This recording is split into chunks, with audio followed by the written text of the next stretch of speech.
Good evening. This is the City of Twinsburg Planning Commission meeting for Monday, January 22nd, 2024. Roll call. Mr. Shipley, Mr. Walker, Mr. Hogler, Present. Mr. Cohen, Present. Mr. Shebeck. Present. If we could please stand for the Pledge of Allegiance. Pledge allegiance to the flag of the United States of America and to the republic for which it stands, one nation, under God, indivisible, with liberty and justice for all. Thank you. We begin this evening with our work session. First item on the agenda is the lot consolidation request, permanent parcel numbers 6400626, 6401782, and 6401198. The applicant could please come forward, name and address, and an overview of what you're looking for this evening.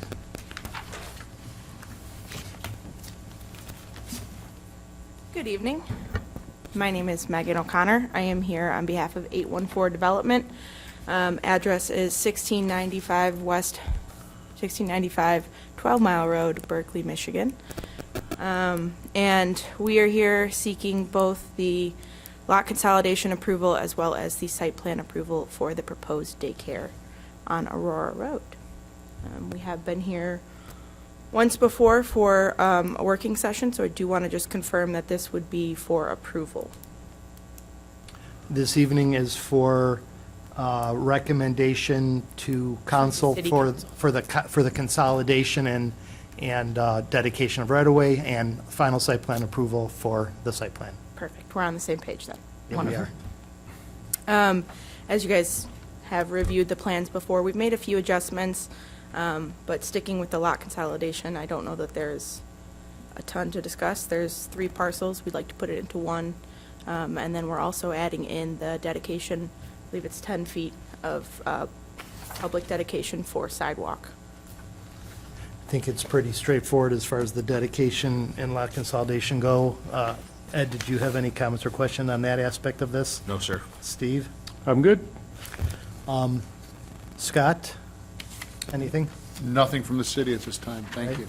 Mayor? I do not, thank you. Lynn, is there anything else that we should know about this part? Seems pretty, Just remember that there's access easement and the landscape easement that will be recorded as well as the consolidation. all right. Second item on the work session is the final site plan request for the child care at 2466 East Aurora Road. Megan, there you are. So, based on our previous conversations, we have adjusted the site plan to reduce the parking that's towards the front of Aurora Road, increase the amount of landscaping, and then, of course, we have the option, should parking ever become an issue, to put those land-banked spaces in there. So our stormwater does accommodate as if we are building those additional land-baked spaces, but at this time, we won't build them. We'll put in the landscaping, and hopefully we'll never need them. That is our tenant's opinion, and that is our opinion. Hopefully you guys agree. Regarding the rest of the site plan, not much has changed since you last reviewed it. There is one piece that I want to sort of highlight. We were asked to have our door facing Aurora Road, which is what our site plan previously showed. The tenant would like to also have a second door that would be closer to the parking lot. So it would be 2 doors to the same lobby. People who would be maybe approaching via the sidewalk would take the one on Aurora Road. If they're coming from the rear parking lots, they may take the side entrance, but it would be to the same lobby. So just wanted to confirm that that's something that would be acceptable. Otherwise, the play area and the parking lot have been minimally impacted since our last conversation.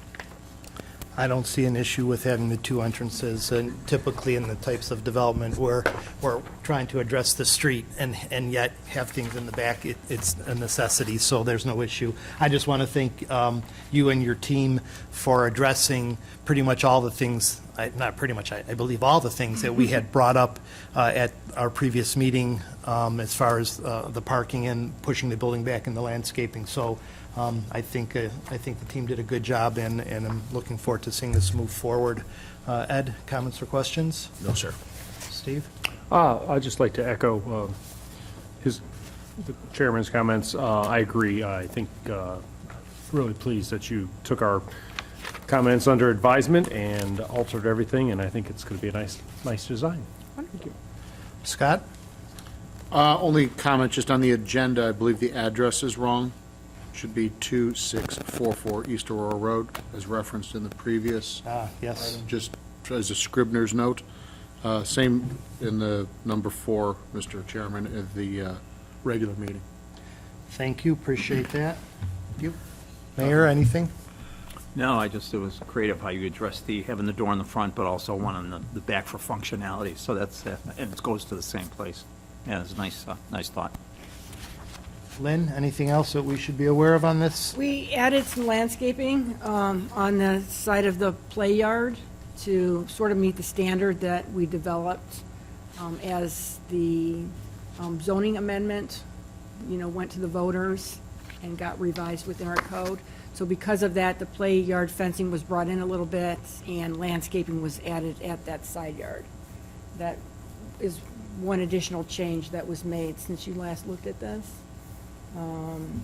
Other than that, most of the questions coming up last week and the week previous have been engineering comments. And again, along with Megan, Weaver Engineering has been really good to work with. Oh, good. So, We- all the we way like them. around, thank you very much. Good, good. All right, thank you. If you have a seat, we'll get back to you in the regular Wonderful. meeting agenda here shortly.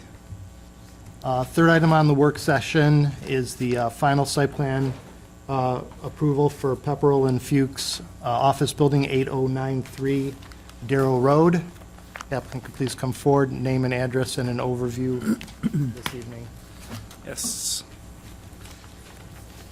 I don't know if I should set this up now or the regular meeting. No, you can put it up now. Put it up That's, now, you yeah. guys can enjoy the. Yeah, we like looking at it now. Ooh. Good evening. My name is Conway Padron. I'm with Vilcon Architects. We're at 3142 Prospect Ave, Cleveland, Ohio. Very happy to be here to present the final approval for the Pepperell and Fuchs headquarters building located at 8093 Darrow Road. Since the last time we were here, the building has changed very little.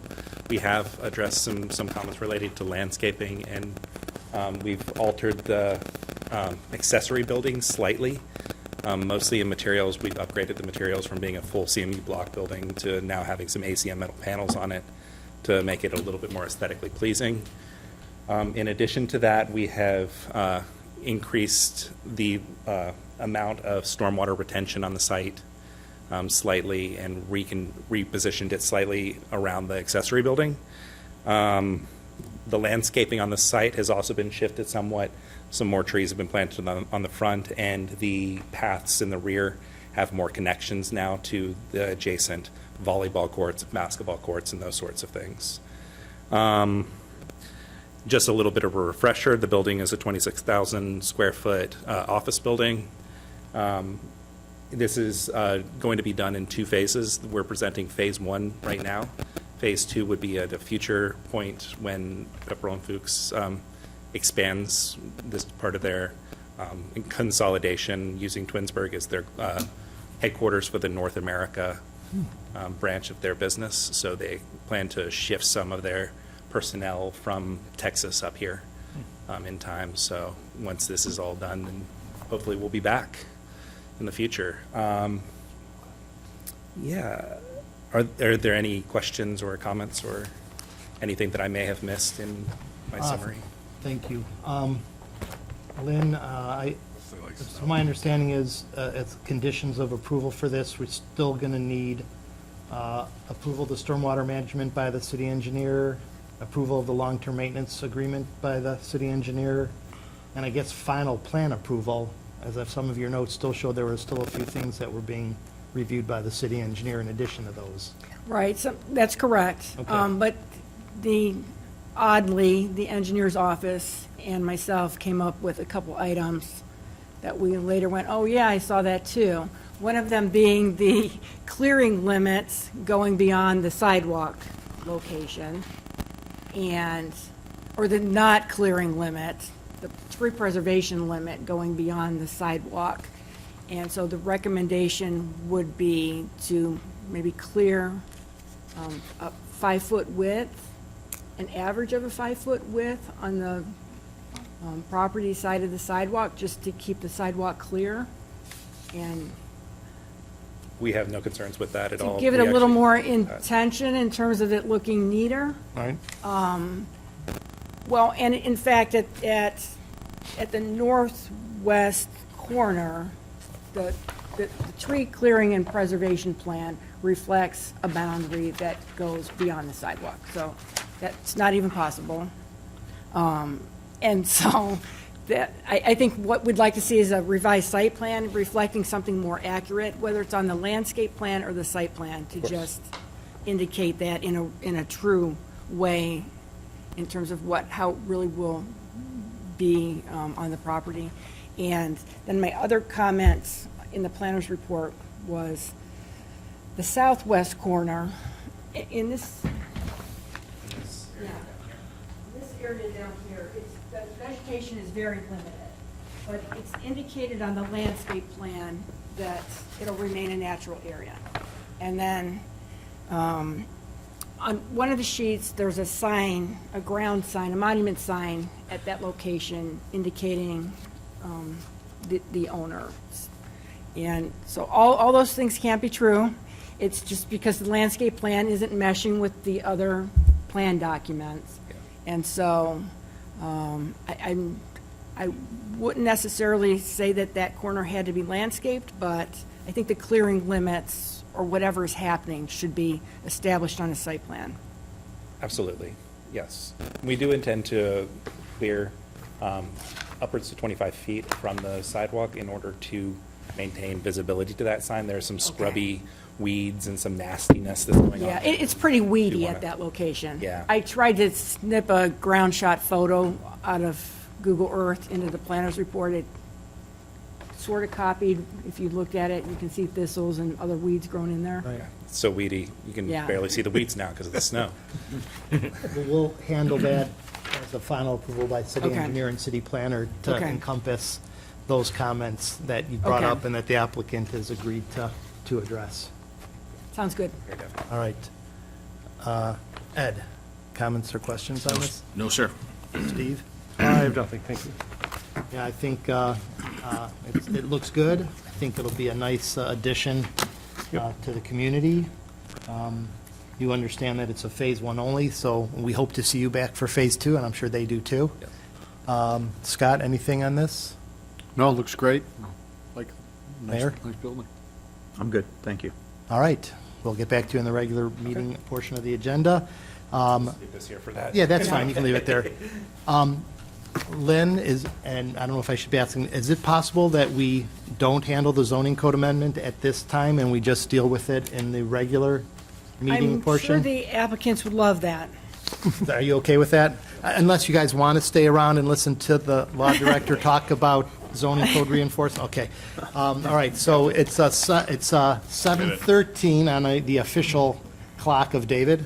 We'll roll into the regular meeting agenda. Those that are here understand, I guess. The first item on the regular meeting agenda, the approval of the December 18, 2023 minutes. Any comments or corrections to those minutes? Seeing none, the minutes will be accepted as submitted. Public participation is the second item on the regular meeting agenda. Opportunity for members of the community to address Planning Commission. Seeing none, we'll roll on to item number 3, the lot consolidation request. The applicant could please come forward. Anything else that you would like to share with Planning Commission this evening regarding this request? Nope. Ed, anything? No, sir. Steve? I've got nothing. Like Oh, to- wait, did you pick up on the two comments? The notation for the zoning district I have that. and the correct spelling of your name on the Oh. plat. I did tell the engineer that he needed to correct that. Okay, I'm not going to put that in Okay. the motion, but I appreciate that. But I do appreciate that. I'd like to make the following motion.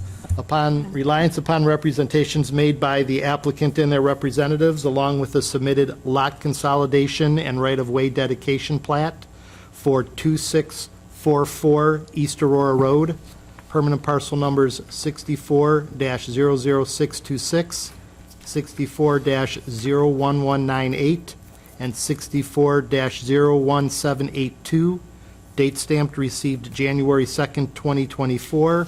I move that Planning Commission recommend approval to City Council with the following condition: adding the C5 mixed residence business district zoning notation. Second? Second by Steve. Discussion? Roll call? Mr. Cohen? Yes. Mr. Shebeck? Yes. Mr. Hogler? Yes. So that is a recommendation, council. They will move on that on our next meeting, is that correct? Yeah.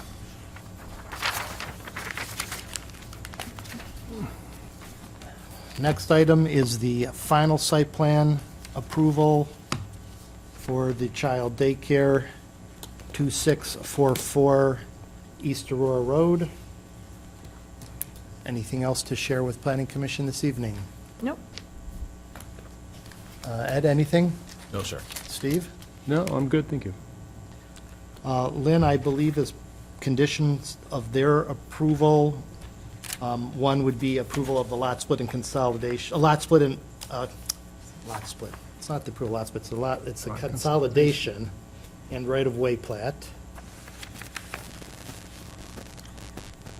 And they also will need a final approval of the stormwater management and the long-term maintenance agreement.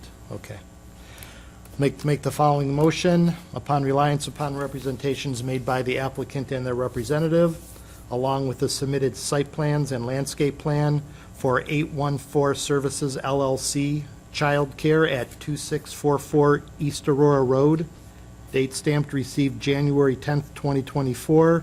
I move for final site plan approval with the following conditions. 1, City Council approval of the consolidation and right-of-way dedication plat. 2, approval of the stormwater management plan by the city engineer. And 3, approval of the long-term maintenance agreement by the city engineer. I'll second. Second by Steve. Discussion? Roll call? Mr. Cohen? Yes. Mr. Shebeck? Yes. Mr. Hogler? Yes. Approval 3-0. Thanks for your trip in. Safe voyage home. Thank you.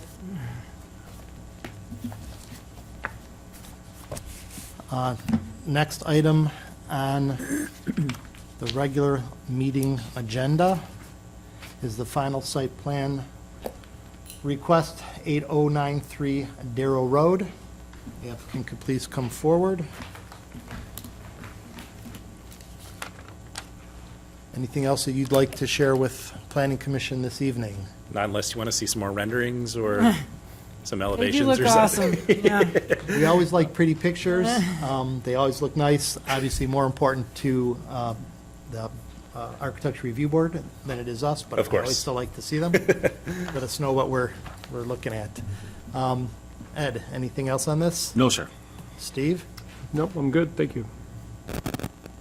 Upon reliance upon representations made by the applicant and their representative, along with the submitted site plan and landscape plan for Pepperell and Fuchs Office Building, 8093 Darrow Road, permanent parcel number 64-09670, date stamped received January 16, 2024.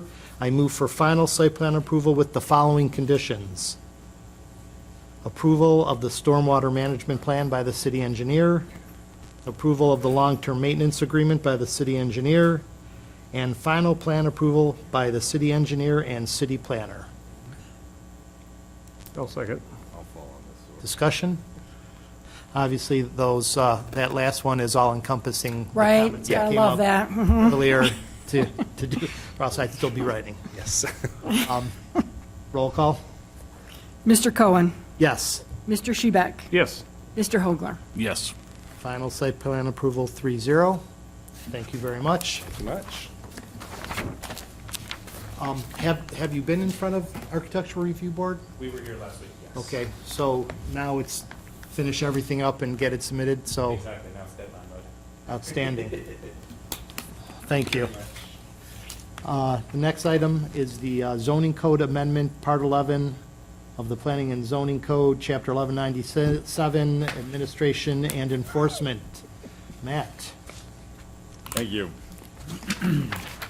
I will do my best to not put everyone to sleep.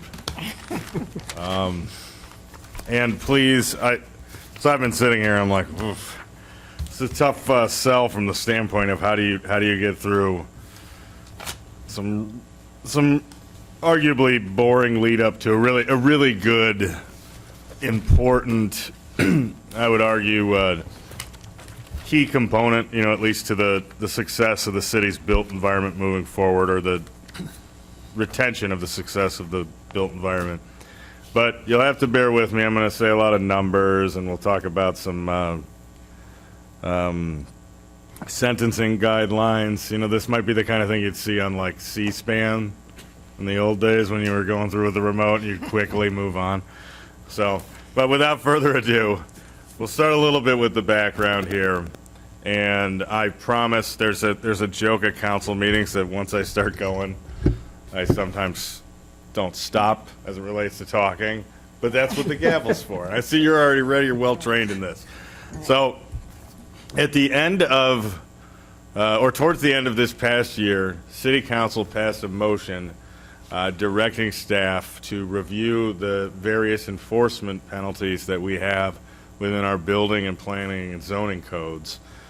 Because we, as a staff and the mayor's office, we had identified a couple things, and the mayor's going to talk at the end. I promise that part's a lot more exciting.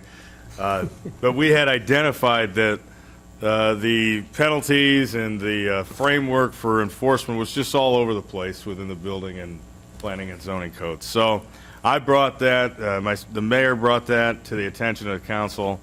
We talked about it at a meeting, at a follow-up meeting, if my memory serves me correct. They directed staff through a motion to prepare amendments, and we'll kind of dive just a little bit under the surface into the procedure of why we're here. As part of that, we needed to submit this to the Planning Commission, at least the Planning and Zoning piece, the Planning and Zoning Code, to get the Planning and Zoning Commission's report and recommendation, aka your thoughts, and then ultimately we hope tonight to take from here a motion that you either approve what's presented or you approve some variant therefrom. But before we get to that, a little bit about the procedure. So the charter, and then Charter Section 708, and then also within the codified ordinances of the city in Section 110305. They both provide that the Planning Commission, in essence, reviews text and map updates that are proposed by the administration. And what does that mean? That means, like tonight, you have an opportunity to opine or chime in on what's presented to you from the standpoint of an amendment. So, what were the amendments? Well, as you know, at the December 18th meeting, I believe it was Lynn, she dropped off a copy of them. I hope you've had a chance to take a look at them and see what the staff's proposing. And like I said, ultimately, we hope to get a motion to approve those. But finally, one last piece of housekeeping here. I hope that nobody in the room outside of myself is really familiar with all the different types of misdemeanors. So if you'll humor me, I'll talk a little bit about moving from least impactful or least severe up to the most severe, because that'll kind of give the color and the character to what I'm going to hit about what we propose, what we have, and then what we're proposing. So a minor misdemeanor, you think a traffic ticket, that's up to a $150 fine, no jail. Fourth degree misdemeanor, $250, 30 days jail. Third degree, $500, up to 60 days jail.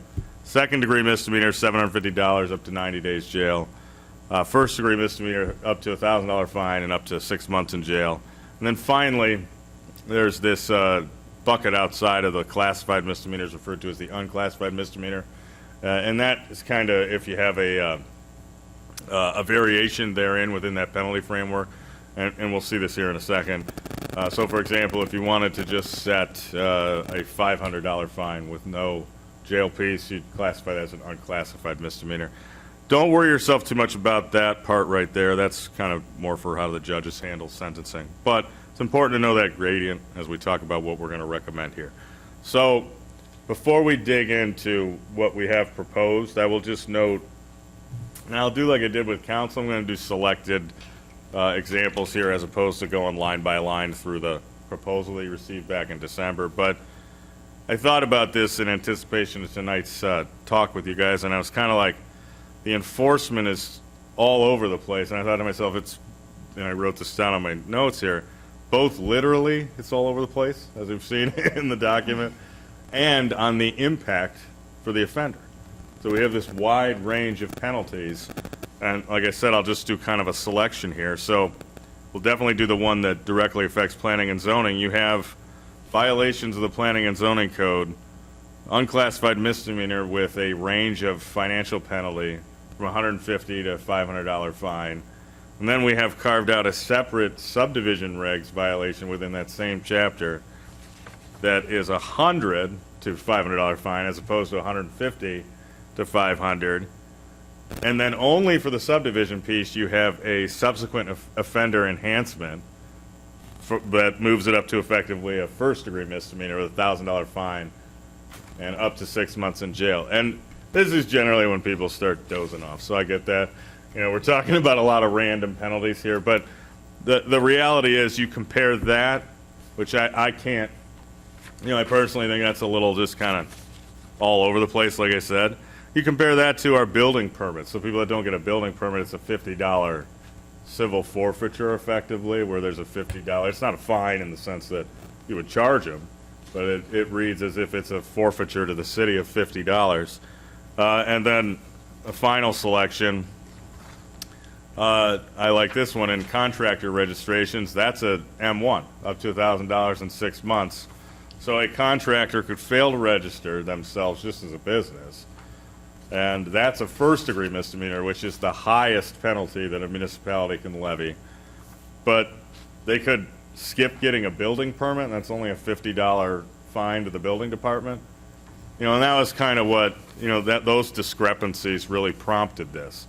So what we've proposed, and it's a lot less confusing as you'll see, is a very simple penalty framework that we'd like to see go across the board. So in all these different sections within the built environment, and it's simply first-time offenders would be charged with a third-degree misdemeanor, and then subsequent offenders, so that'd be if you were found guilty or pled guilty to the same or similar charge, and 2 years, within the 2 years after that, you were then charged again, we could charge you with a first-degree misdemeanor for your subsequent charges.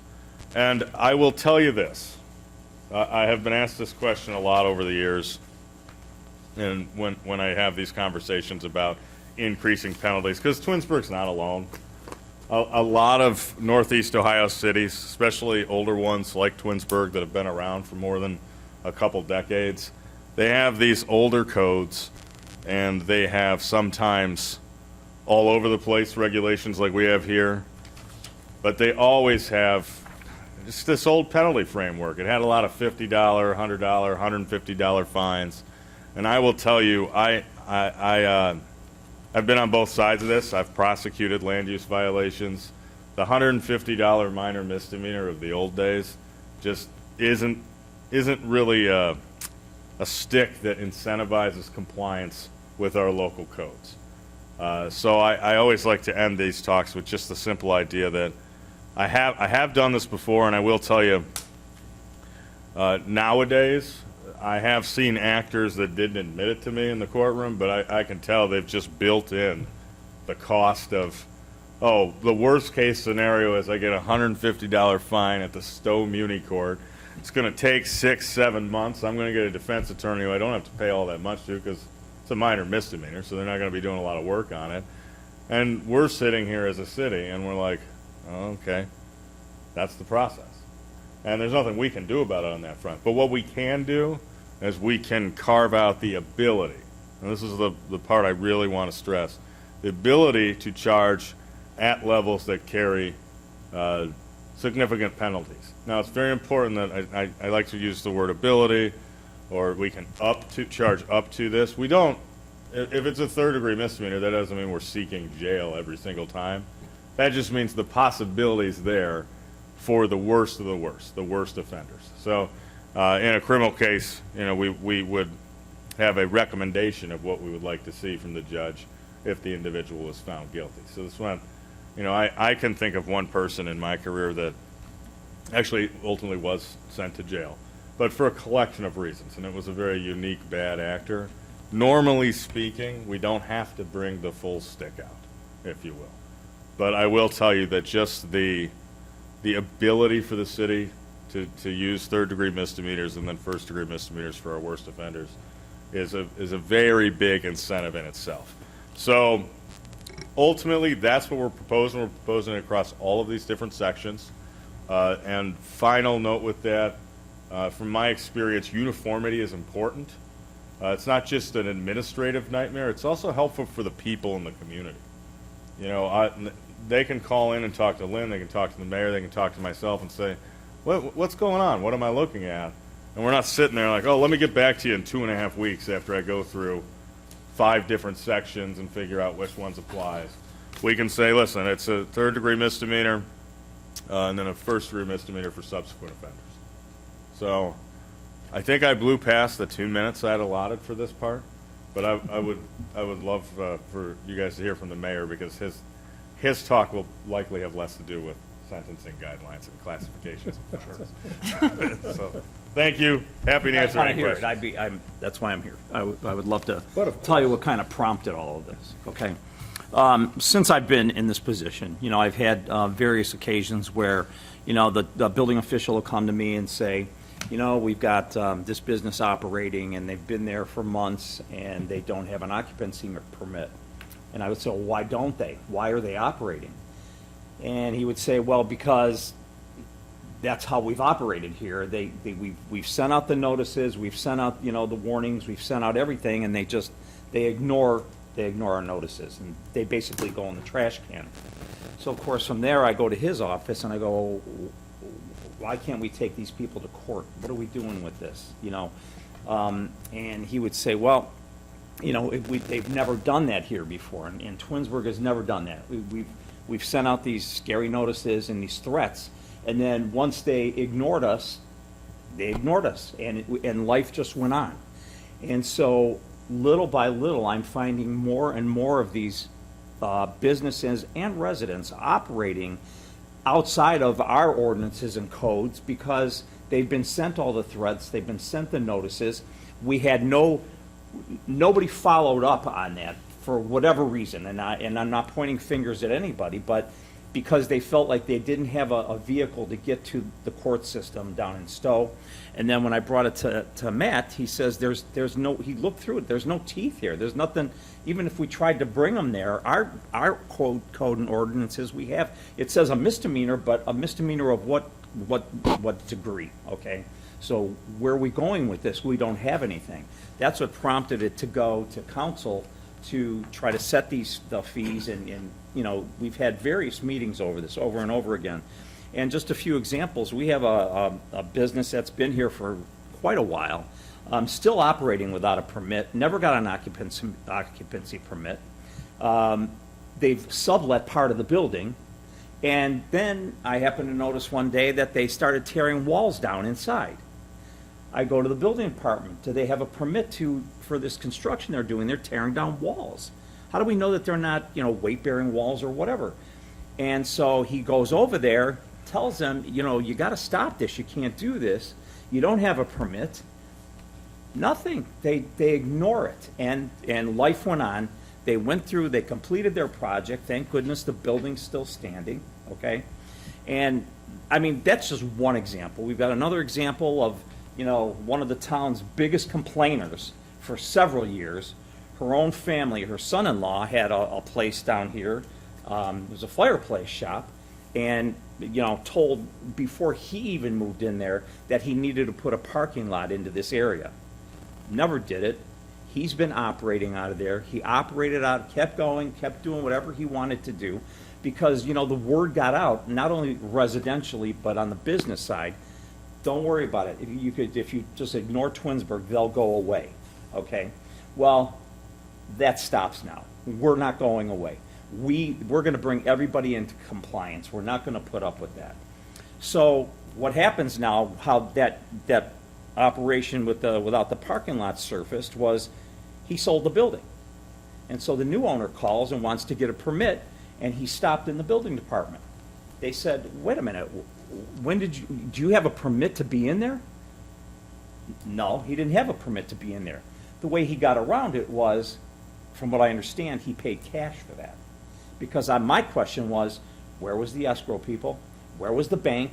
How did this thing transfer title without an occupancy permit? They know in Twinsburg they need a permit to do this.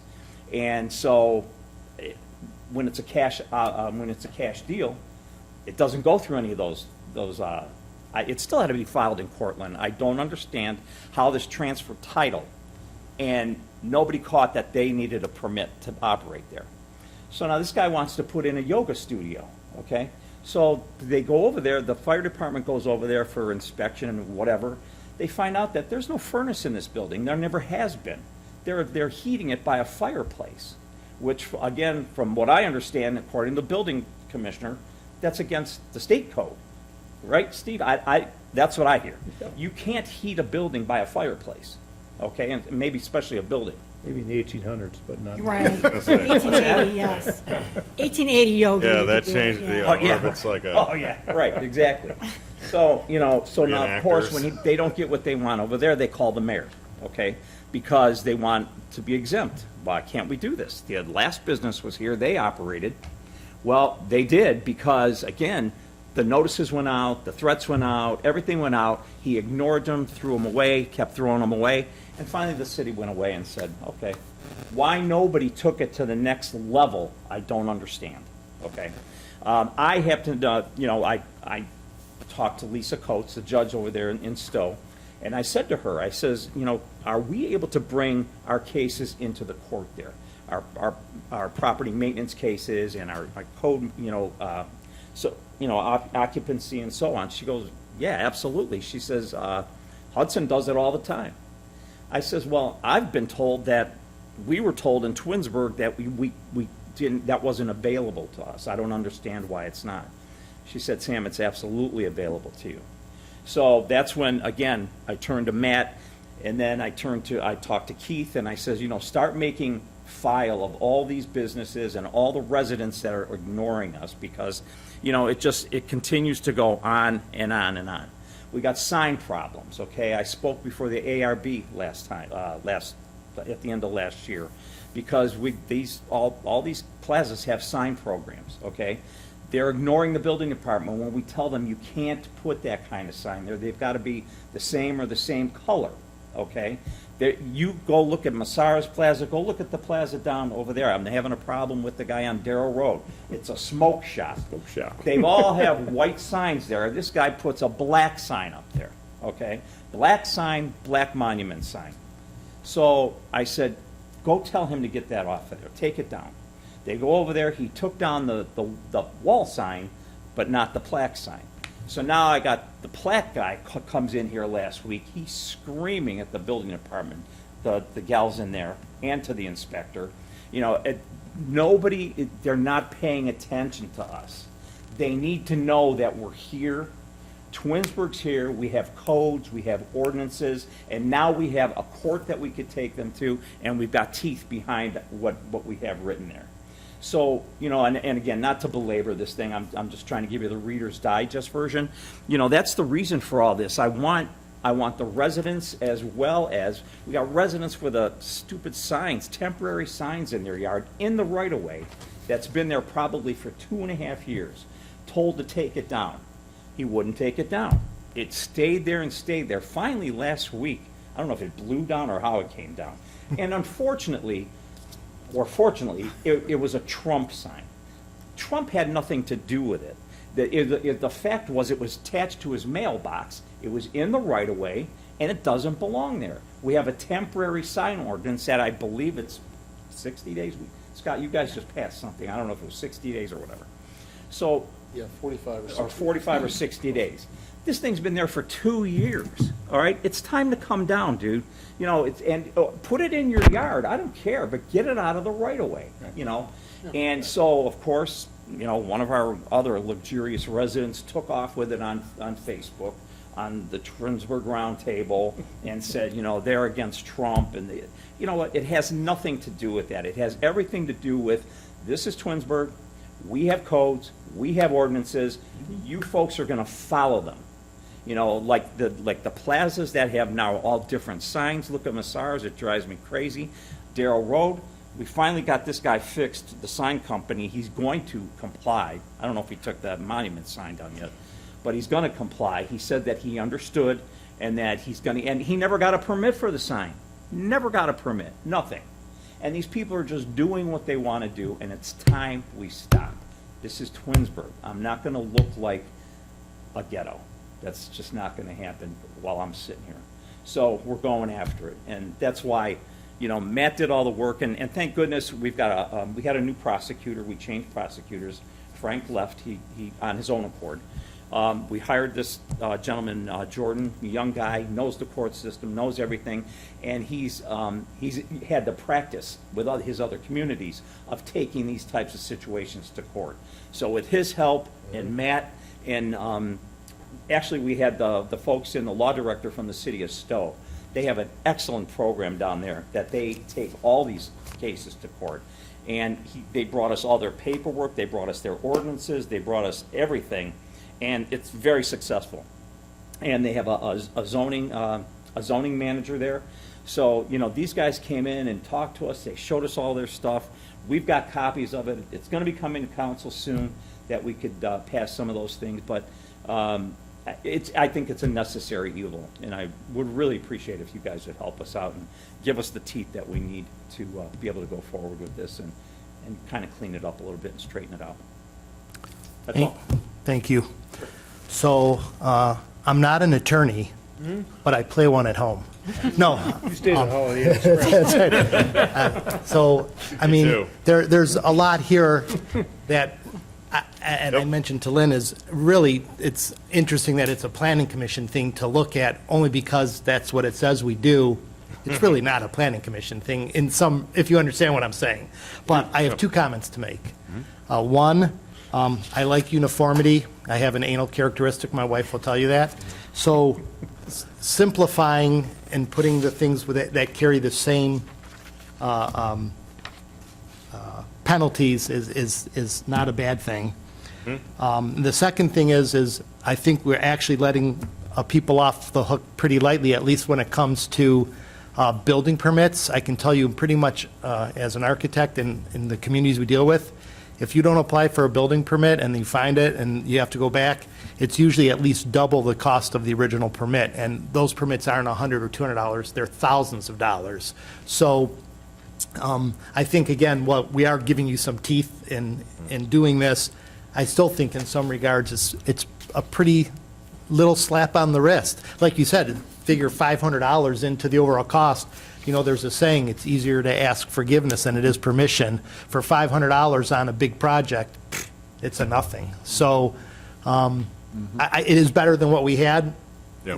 Is it enough? That's really city council, I think, to decide. But the concept of what you're doing is, yes, I support it, and we'll have a motion for a recommendation. We don't actually approve, we just recommend this to city council for correct. their Yep. approval. So, Steve? Thank you. I'd like to say thank you, because it's long overdue. I mean, I've complained a lot of times, and it just seems to go nowhere, but I agree. It's time to start holding people to accountable and, and definitely uniformity. We've been taken advantage of for years, I think, in this community, and I appreciate the administration for stepping up and doing something about it, so thank you, Mayor. Thank you, Steve. Ed?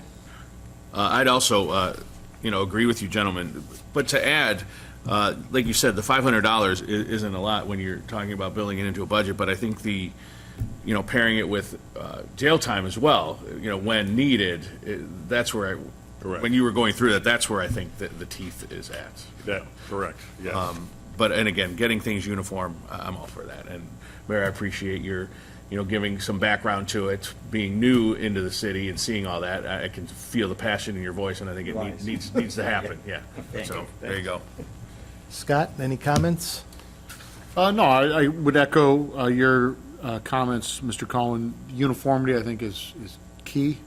And to echo Mr. Vazana's comments earlier, not only so it's consistent on our end, but it's consistent for the residents, for contractors, for, all of those people. I think it's a long time overdue, so I'm hoping that, we have the opportunity to vote on this at the council level. Lynn, Yeah, anything it's else? tou- that- it's tough to hold people's feet to a fire if we don't have a fire to hold it. Right. Yep. Lynn, did you have anything you wanted to Just throw in on from this? my perspective, just having the additional penalty and understanding a process that's working in Stowe that we could mirror here. I don't think if we did it a few times, and a new standard was established. Gets out. Yeah. It sure does. Sure does. Yeah, that's the key. I mean, it really only takes one or two prosecutions, and the mayor hit the nail on the head. That Jordan, our prosecutor who we hired, he has done a lot of work on this front as a part of putting this package together, and this is step one, kind of as a trailer of what Stowe's doing. They've created a supplementary process that has an in-house hearing framework that allows you to deal with some of the cases that are maybe less malicious or less intentional, but also preserves having criminal penalties that can be levied like this with the same actors. So this is a two-step, but the first step we need is the right incentive, and that, at least for us here with staff, it's this framework that we presented. So you might see us again. There might be some further modifications to build out an even more robust system to deal with enforcing the zoning codes. Good. Thank you for your work on this. Everybody is good with it as it was presented. I'd like to make the following motion. I move that Planning Commission make a positive recommendation to City Council the proposed updates to Chapter 1197, Administration and Enforcement of the Twinsburg Zoning and Development Regulations, dated for distribution December 18th, 2023. I'll second. Second by Steve. Discussion. Roll call. Mr. Cohen, Yes. Mr. Shebeck, Yes. Mr. Hogler, Yes. I recommend to City Council, 3-0. Thank you for your time and consideration. Oh, thank you. Thank you. Communications and miscellaneous. Ed, anything? No, sir. Steve? No, I think I'm really pleased with this because I think there's still some things, there's still some housekeeping out there yeah.